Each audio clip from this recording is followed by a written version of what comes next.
Ayusin ko to, tapos kinabukasan magulo na naman. Yan, ayusin natin. Tapos kinabukasan magulo na naman to. Ayusin natin kasi palagi lang to magulo. Yan, ayusin natin to. Tapos kinabukasan magulo na naman. Hindi kasi nila inaayos yung pagkuha.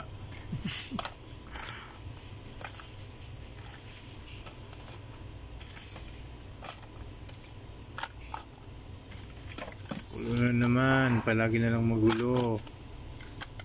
Ito natin to. Ito yung lagi ko nakikita, palagi magulo.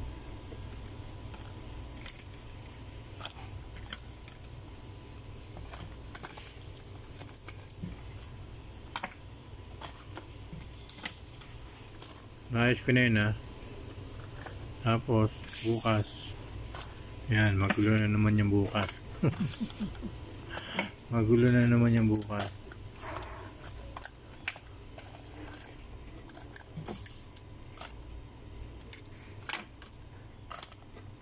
Yan, hindi kasi sila marunong mag-ayos eh. Yan, bukas magulo na naman yan. Ayos na, bukas magulo na naman.